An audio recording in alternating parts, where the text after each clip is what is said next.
Hey guys, what is up? Been like a week since I've recorded something new. Um, so knocking the rust off a little bit, working on that ship muscle again. If you watch that previous video, you'll get that reference. I was thinking, a common question that I see in the newbie freelancer world for video editors is, do I charge by the hour or do I charge by the project? And just kind of want to throw out my 2 cents and what I've done in the past. The quick answer is charge by the hour if you can charge by the hour. The vast majority of the work that I do, I charge by the hour. And I got a whole post on my website about what my rate is, how I determine that. I'll link that down below.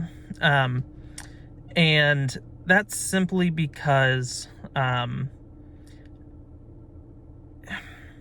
it's just easier. I mean, yeah, simply because it's easier. It's so much easier to charge by the hour, and especially when you're freelancing remotely. I mean, trust is a huge deal with that, and it's really hard to get that type of deal when you're freelancing remotely, which is pretty much, all the freelancing that I do, or, like 90% of it at least. It's all been remote, and the big thing that I do for that, when I'm with a new client, and take this with a grain of salt. I mean, this is just my experience, and I've had a couple dozen clients. I haven't had hundreds and hundreds of different clients, different projects. It's just the 20 or so clients I've ever worked with, that this is what I do. Is the very first project, I do, not always, but sometimes I'll give a discounted rate. And so they can see how long it takes me to do things. And also what I do is I just keep a very simple timesheet of, on this day, I spent this many hours, from, 3 p.m. to 5 p.m. And this is what I did. I set up the project, I imported the footage, I, logged all the footage and color coded the clips and, started, putting together my first, rough cut of everything. And then the next day, from 1 to 6, I did all of this, and I listed out for him. And then what I do is each week I'll send that over to him just to give him an update. This is for larger projects. Give him an update and say, hey, this is what I've done. Just keeping you in the loop. And so they can see, I'm not spending, an exorbitant amount of time, on a project. And then from there, once you gain that trust, I always still do the timesheet anyway, but it just gets a lot easier for the client to give you that per hour rate, instead of pricing by the project itself. Because when you price by the project itself, unless you are super familiar with the project, and super familiar with the type of footage you're going to receive and what your client expectations are and the amount of revisions that you're going to do, and unless you have that clearly spelled out either in a contract or just in an understanding with your client, I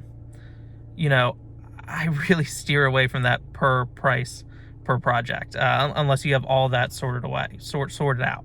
Like for me, I mean, I have this one of my clients, I do this one type of project. I have a flat rate for it, and it's always $100, and I know exactly what I'm gonna get in the footage. It's this like green screen thing, and I know exactly how to do it, and it doesn't. And for me, since I know my hourly rate, which I typically charge $65 an hour, I can go read that in the post as well. It's in a range, but $65 is what I normally charge. So if I know a project will take me less than 2 hours to do, and I know that for a fact, then I can charge under $130 or whatever, 65 times 2 is. So I know that project that I charge $100 for, I can do that in an hour and a half. So, I mean, that's fair. I'm not, really screwing over my client, and I'm also not screwing over myself, because, if I charge, $100, but it's going to take me 10 hours to do, I'm making $10 an hour. And for me, that's not worth my time.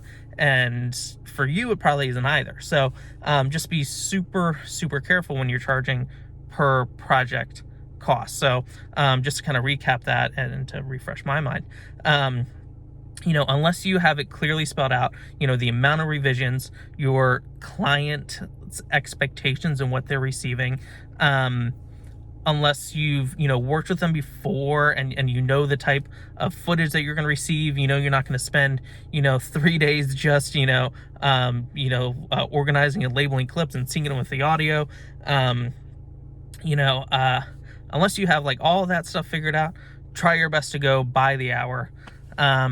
And for when you do by the hour, it is going to be hard for your client to trust you if you're remote doing this. So do your best to track your time, keep them aware of the time that you're spending, what you're spending it on.